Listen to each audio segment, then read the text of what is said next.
Good morning, everyone. Welcome to the First Unitarian Society of Milwaukee's online worship service. I'm Reverend Jennifer Nordstrom, and I'm honored to serve First Unitarian Society of Milwaukee as their senior minister. We welcome people of all genders, sexualities, ages, races, ethnicities, histories, and bodies. We welcome your mind, your heart, and your spirit. We welcome all you're carrying with you today and all your heart longs to set down. We'd like to pay a special welcome to guests who are joining us today. If you're visiting us for the first time or joining us from afar, why don't you say hello in the chat and tell us where you're joining us from. Today is our annual flower communion service. So you'll want to either have your printed out coloring page of the church that was sent to you in your June Chanticleer newsletter, as well as this Friday's First Church e-announcements, or just a blank piece of paper and something to draw with. If you want the coloring page, you should download it and print it now if you haven't already done so. You can find the link in your chat now, or you can go to our website homepage and click on the Sunday service photo, and you'll find a link right there to the coloring page in the service description. Also, you can just go straight to bit.ly/UU flowers. I welcome you to our worship service by inviting you to repeat our mission after me. We gather to nurture the spirit, engage the mind, and inspire action. Our opening words this morning are the poem, The Seven of Pentacles by Marge Piercy. Under a sky the color of pea soup, she is looking at her work growing away there actively, thickly, like grapevines or pole beans as things grow in the real world, slowly enough. If you tend them properly, if you mulch, if you water, if you provide birds that eat insects a home and winter food, if the sun shines and you pick off caterpillars, if the praying mantis comes and the ladybugs and the bees, then the plants flourish, but at their own internal clock. Connections are made slowly. Sometimes they grow underground. You cannot always tell by looking what's happening. More than half the tree is spread out in the soil beneath your feet. Penetrate quietly as the earthworm that blows no trumpet. Fight persistently as the creeper that brings down the tree. Spread like the squash plant that overruns the garden. Gnaw in the dark and use the sun to make sugar. Weave real connections. Create real nodes. Build real houses. Live a life you can endure. Make love that is loving. Keep tangling and interweaving and taking more in, a thicket and bramble wilderness to the outside, but to us, interconnected with rabbit runs and burrows and layers. Live as if you liked yourself, and it may happen. Reach out, keep reaching out and keep bringing in. This is how we're going to live for a long time. Not always. For every gardener knows that after the digging, after the planting, after the long season of tending and growth, the harvest comes.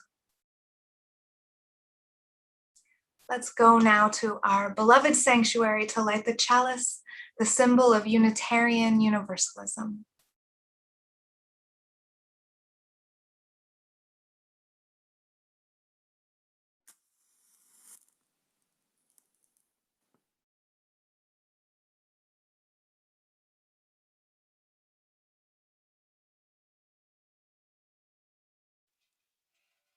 I'm Reverend Kimberly, your Minister of Religious Education, and the story I have for you today is called Wanda's Roses by Pat Bryson. One morning in May, on the way home from school, Wanda noticed a bush growing in an empty lot. It was about 2 feet tall, and Wanda was surprised she hadn't noticed it before. But there it was, bare and thorny, and Wanda, who loved beautiful things, felt her heart beat faster.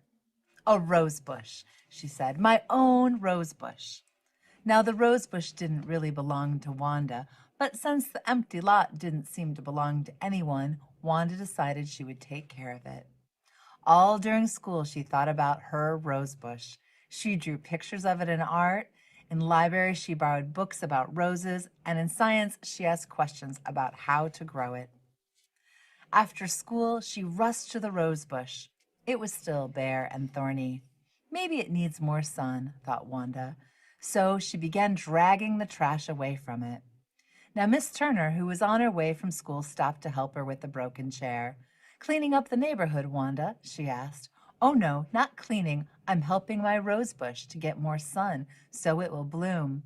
Your rose bush, said Miss Turner. Where is your rose bush? Oh, there, she said, pointing to the bare, thorny bush. Oh, Wanda, I'm not so sure. It's a rose bush. Oh, sure it is, said Wanda. Well, good luck with it, Wanda. And as she walked away, Miss Turner thought to herself, if that's a rose bush, I'm the Queen of England. The next day, she rushed to a rose bush after school. Maybe it needs more air. So she began taking even more trash to the curb. Once I get the trash out, there'll be plenty of good air. Mr. Claudel was on his way home and asked, cleaning up the neighborhood, Wanda? Not just cleaning. I'm getting rid of the trash so my rose bush will have more air. A rose bush? Here? So Wanda showed him the rose bush. Well, I don't know much about gardening, but I don't think that's a rose bush. Sure it is, said Wanda. In a few weeks, this lot will be filled with the sweetest smelling flowers you ever saw. And she thanked Mr. Claudel for his help. That's a rose bush, he thought to himself. Well, then I'm the King of France. Every day after school, that week and the next, Wanda worked to clean up the lot. Miss Giamatti, who lived in the apartment next door, gave Wanda trash bags.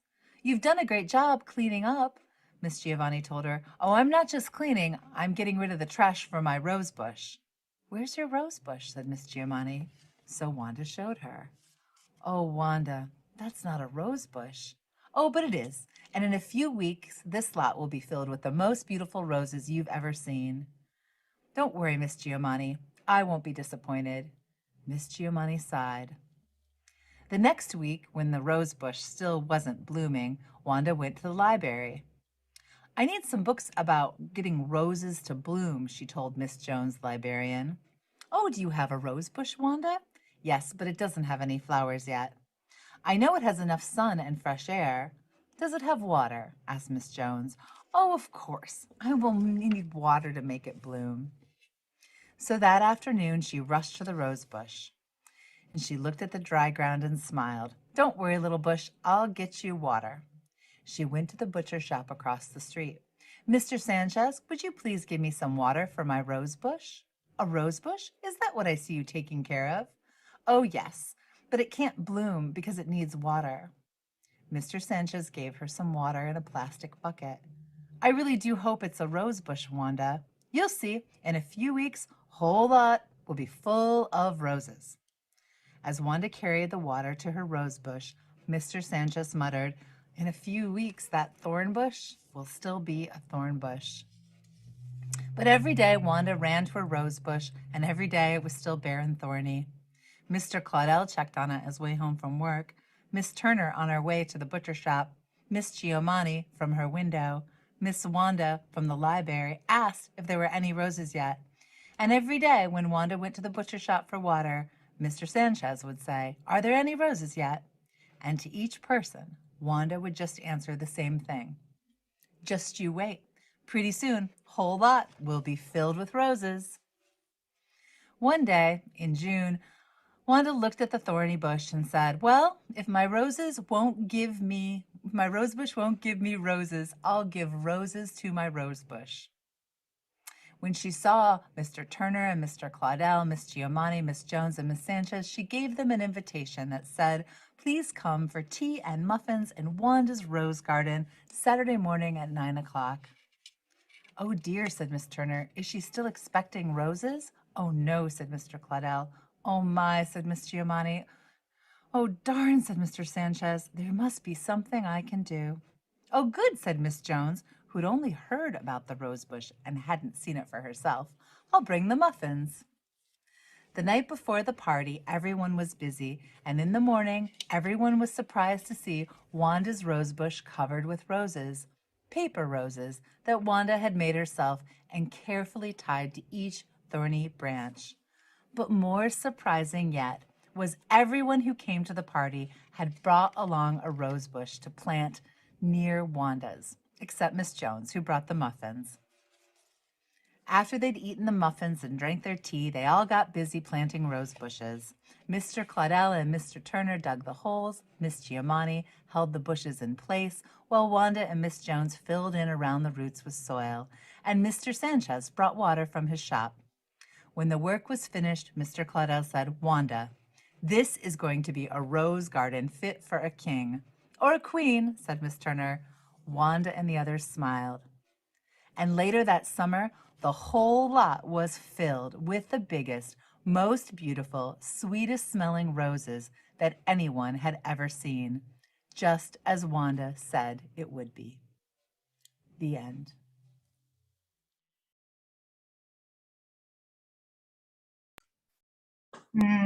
Thank you for that beautiful story, Kimberly.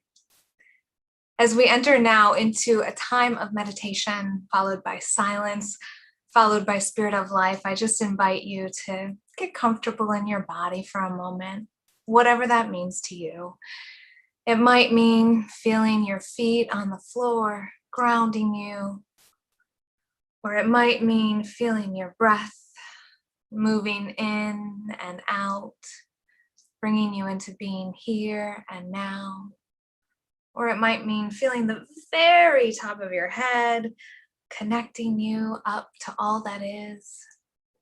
Whatever you do to settle in, do it now.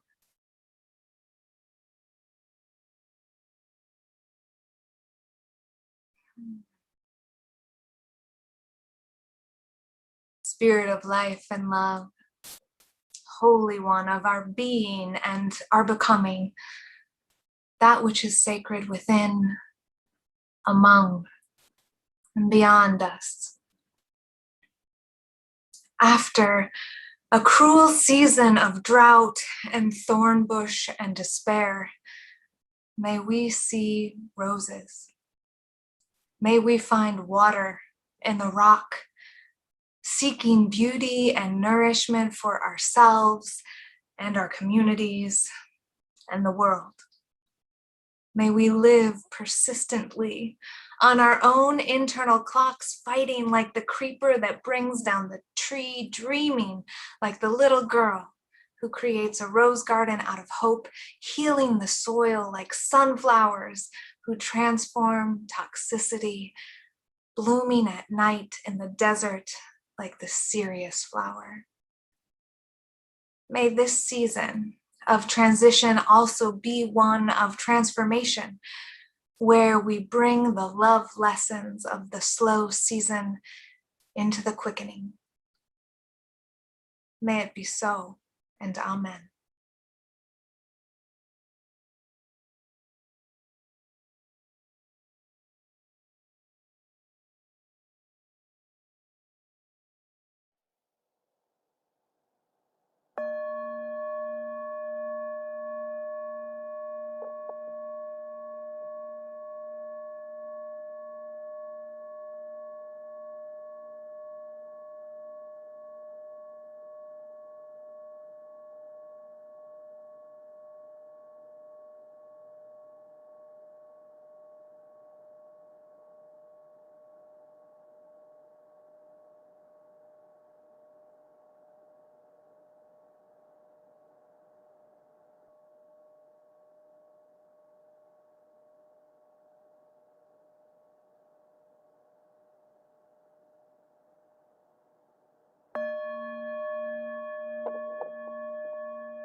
My name is Paul Geenan, and I am honored to be your worship associate today.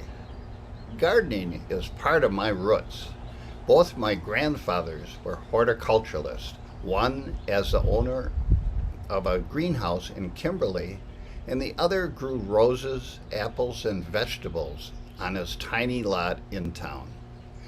During the summers in the 1950s, in my early teens, I was a day laborer at an aunt and uncle's greenhouse, moving soil into the raised planting beds, transplanting snapdragon seedlings, and pulling weeds. The greenhouse housed chrysanthemums and snapdragons used in the floral arrangements my Aunt Alice created for the family business. The memory of the earthy, humid fragrance of the greenhouse and of working amongst that beauty lingers today. 50 years later, Pat and I tended a sizable garden in the additional half lot adjoining our 1890s Milwaukee home. Turning compost, dividing perennials, and weeding out our square foot vegetable garden kept us close to the soil. We were proud to be included in the annual Eastside Milwaukee Garden Side Tour. The fact that our family was spread throughout the entire country and knee surgery helped us realize it was time to give up on our gardening. Our grandchildren, with their busy lives, rarely travel to Milwaukee to enjoy our grand spa. We enjoy apartment living and have a few pots of flowers and a tiny herb garden on our fourth floor balcony porch. With luck, we score a small plot in the apartment complex raffle of vegetable garden space and can grow a few tomatoes. We stalk wildflowers in Esterbrook Park, testing our memories by seeing which of us can call out the names of a flower first.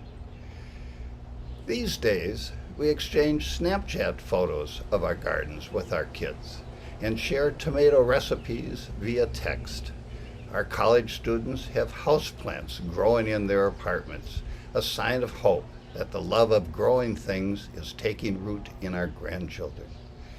Even our computer science grandson Jordan has a spider plant. My roots in gardening continue.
In the city of Prague, in the land of Czechoslovakia, in June of 1923, almost 100 years ago, there was a Unitarian church.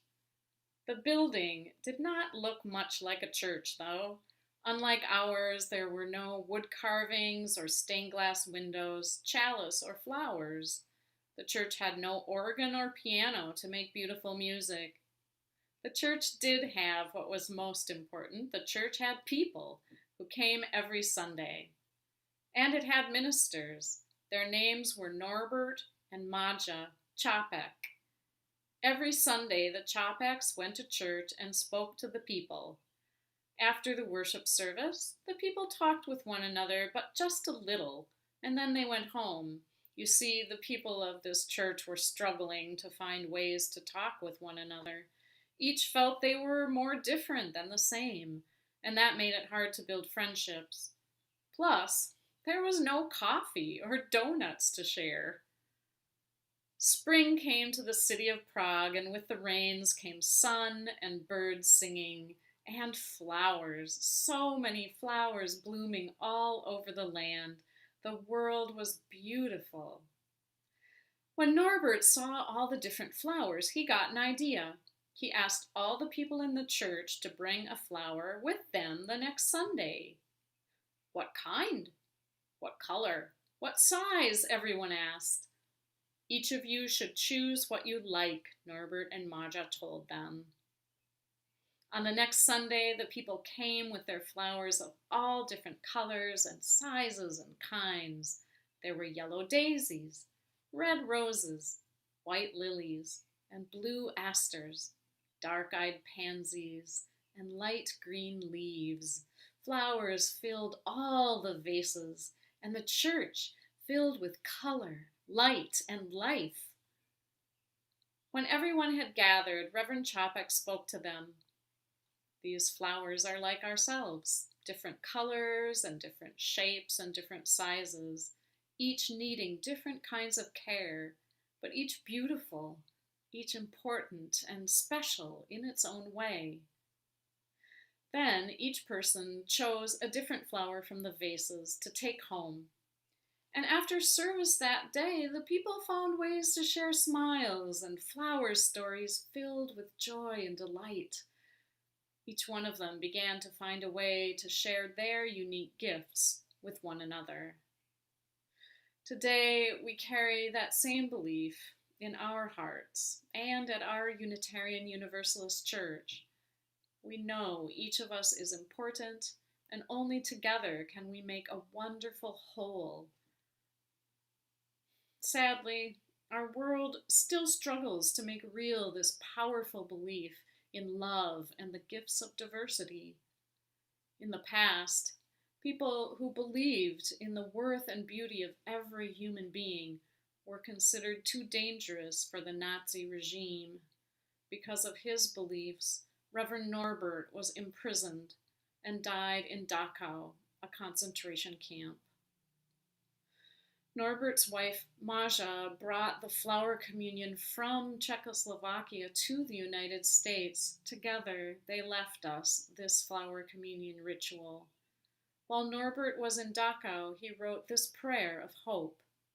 It is worthwhile to live and fight courageously for sacred ideals. Oh, blow ye evil winds into my body's fire. My soul you'll never unravel. Even though disappointed 1,000 times or fallen in the fight and everything would worthless seem, I have lived amidst eternity. Be grateful, my soul. My life was worth living. Those who are pressed from all sides but remained victorious in spirit are welcomed into the choir of heroes. Those who overcame the fetters, giving wing to the mind, are entering into the golden age of the victorious. Amen.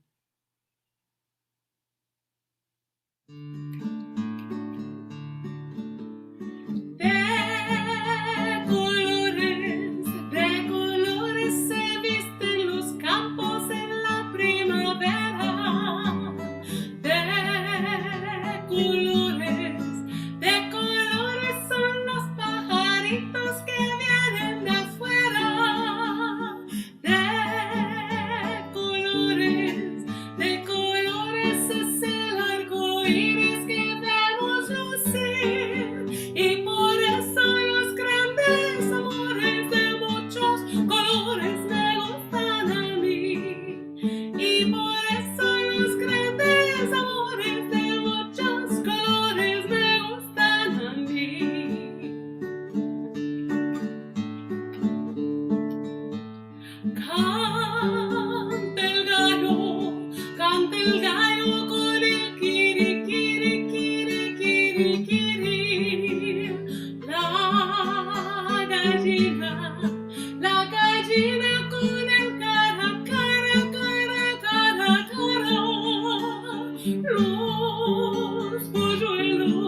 colores me gustan a mí. Y por eso los grandes amores de muchos colores me gustan a mí.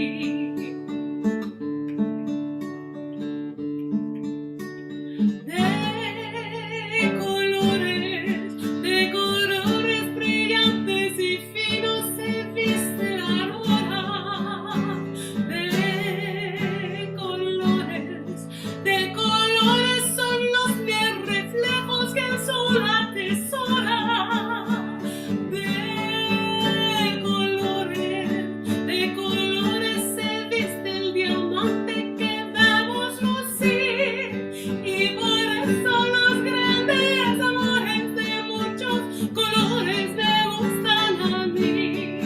Y por eso los grandes amores de muchos colores me gustan a mí.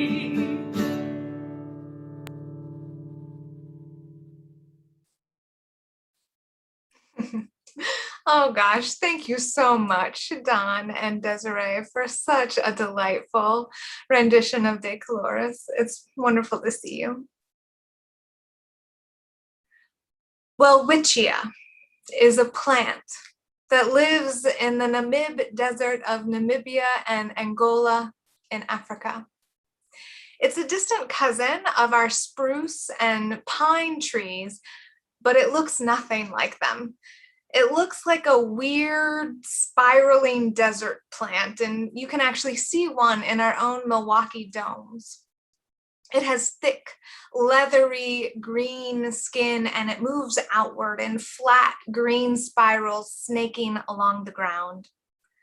Really large welwitchias can look like a pile of spirals, while smaller ones look like long snaking vines. In its entire lifetime, welwitschia only ever grows 2 leaves, but long taproots under the ground seek out any underwater source, which is how welwitschia survives in the harshest of conditions. Welwitschia is the English name for the plant, named after the first European to bring a sample of this unusual plant back to Europe. According to London's Kew Royal Botanical Gardens, when that man, the Austrian botanist Frederick Welwitsch, first encountered the plant in 1859, he could, quote, do nothing but kneel down and gaze at it, half in fear lest a touch should prove it a figment of the imagination. Welwitschia is what is known as a living fossil, which means that it's a living organism whose structure resembles fossils that we only know through the fossil record. Welwitschia, with its strange, spiraling 2 leaves that made Welwitsch drop to his knees, can live for up to 2,000 years, meaning that the oldest Welwitschia alive today were alive in the Namib Desert at the time that Jesus was leading his disciples through Palestine. The average Welwitschia plant, however, is only 1,000 years old today. So they were just germinating when Pope Urban II was preparing to launch the first crusade to war over control of Jerusalem in Europe's Middle Ages. In the incredibly harsh climate of the Namib Desert, Welwitschia learned how to survive. Usually, the only moisture in that desert is fog. So Welwitchia's long, spiraling leaves help trap that fog, condense it, and send it down to the plant's roots. Plus, its extra long taproots underground seek out any underground sources of water. This is how Welwitschia outsurvived its contemporaries, who we only know through the fossil record. It's also how it outsurvived millennia of humans, lasting through our wars and our plagues and our hubris. It drops its taproot down and finds water in the rock, finds nourishment in the harshest of climates. And in this way, it in turn feeds and nourishes and provides shelter for desert animals.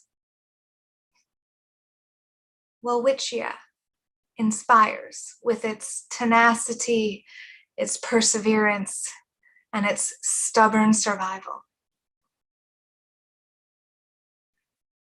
During the pandemic, many of us found our inner Welwitschia, learning to drop our taproots into the earth and find water in a newly dry climate.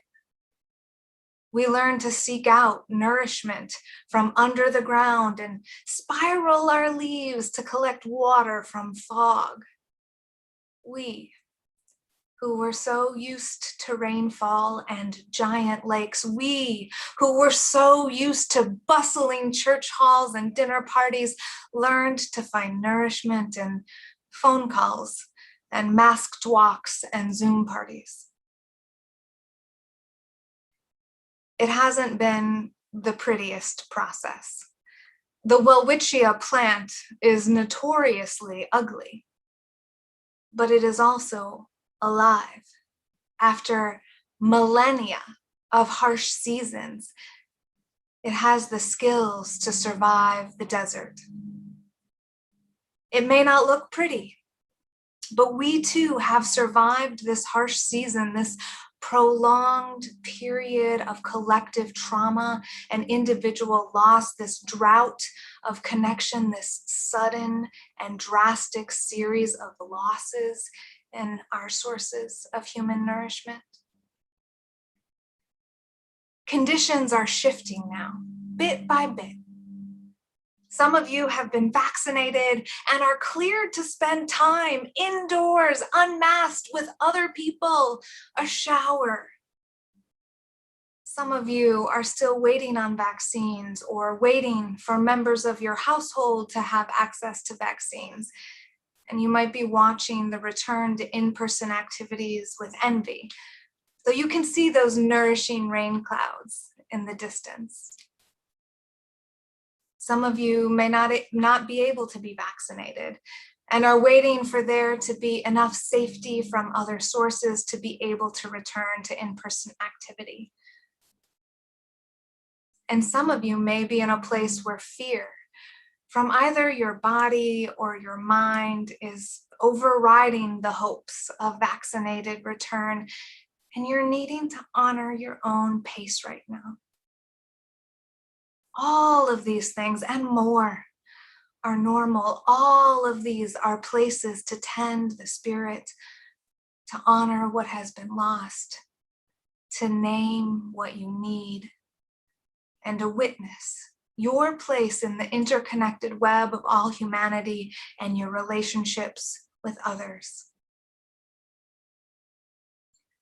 Wherever you are, in the new and unfolding conditions of our world, the possibility of flying, both figuratively and literally, is on the horizon.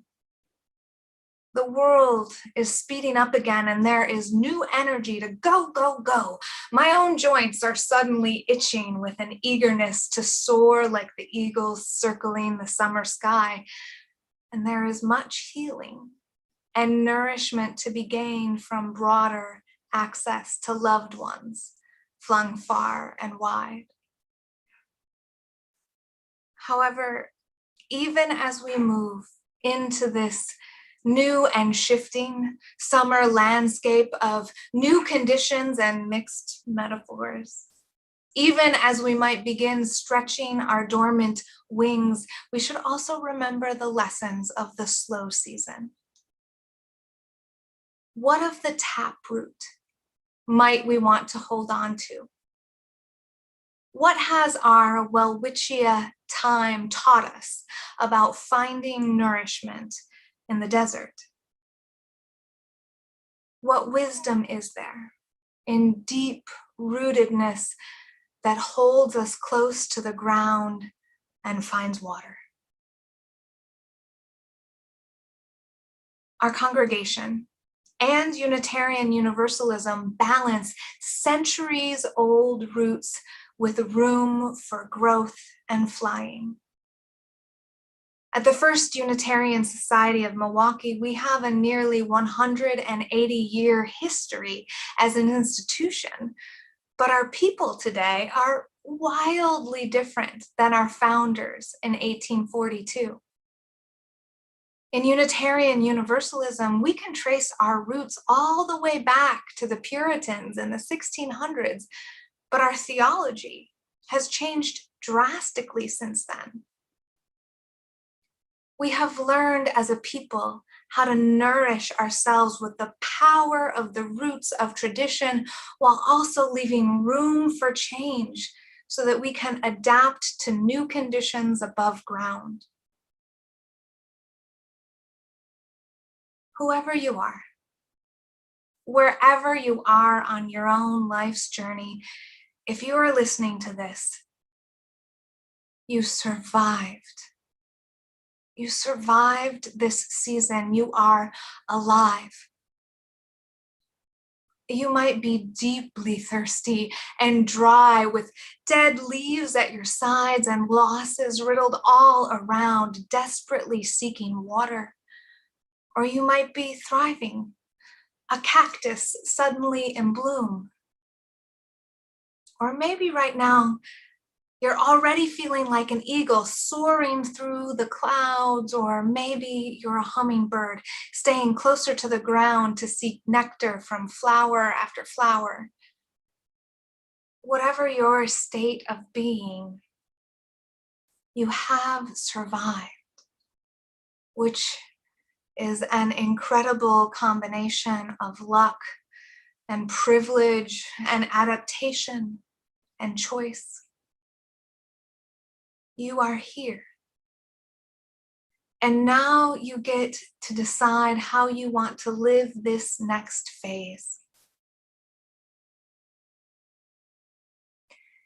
As you move forward, may you remember the lessons of the Welwitschia, and may we all remember the wisdom of this slow season. Remember how you found water in the desert, how your tenacity and perseverance, even if it wasn't pretty, helped you survive. And remember too, how you provided nourishment for other people. Remember the things you did to help save people's lives, the sacrifices you made and that others made for you to reduce the death toll of this virus. And may we all remember our interdependence with all of humanity, the intermingling of our breath and being with all that lives. May the gifts we have given and received during this desert season be lessons that help us learn how to survive and thrive in the new climate of now, helping us each tend to our own worn spirits, as well as care for the community and make choices that continue to bless the world.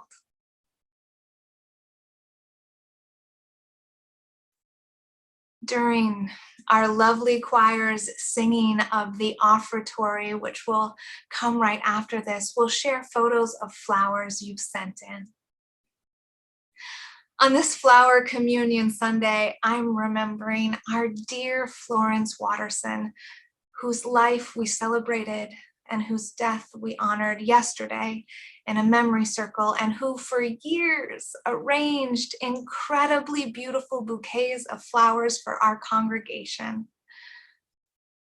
In our Flower Communion ceremony today, I invite you to post in the chat the flower you want to share with the community.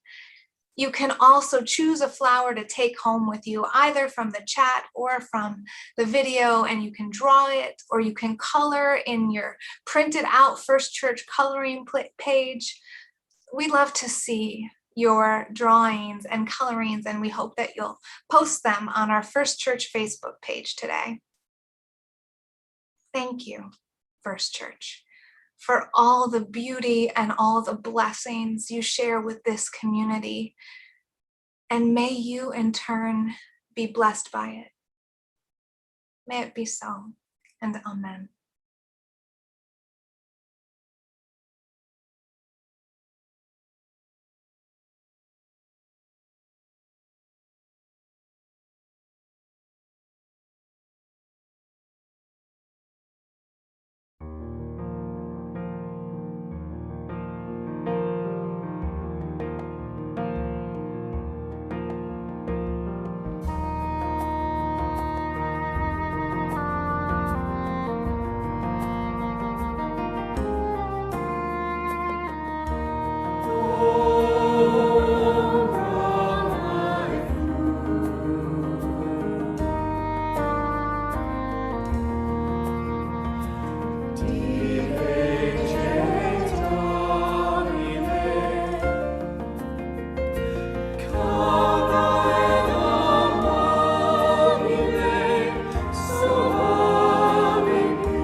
Thank you so much to our virtual choir for that beautiful rendition of Ombra Mai Fu. Indeed, never was a shade of any plant dearer or more sweet.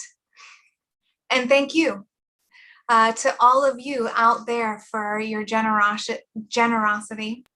As you know, pledges are at the core of our congregation's spiritual practice of generosity.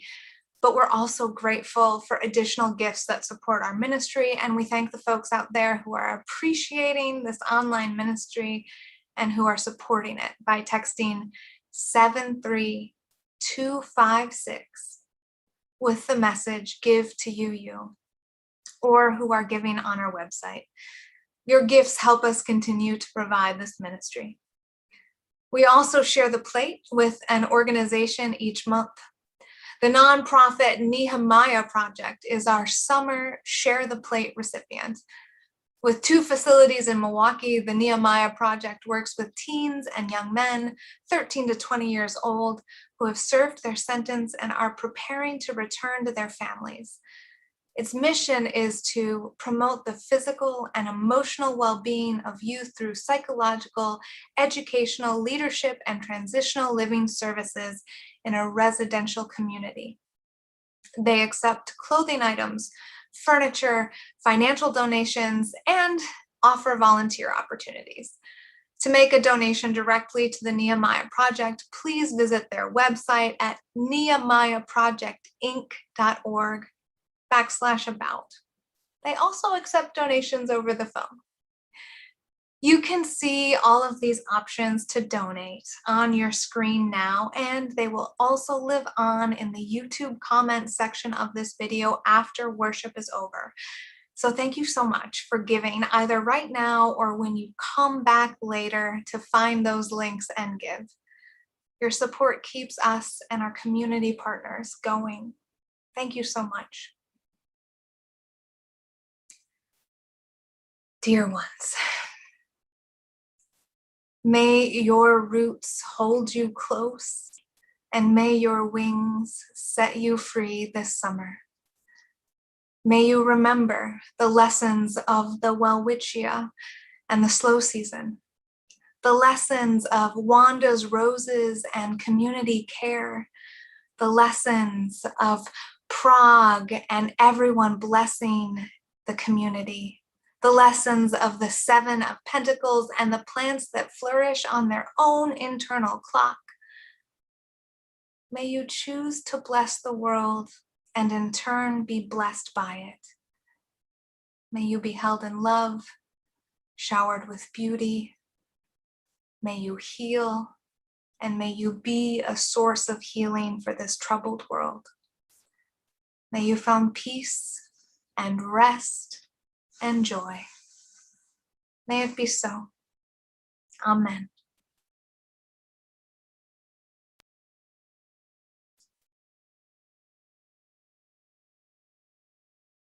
We are going, heaven knows where we are going.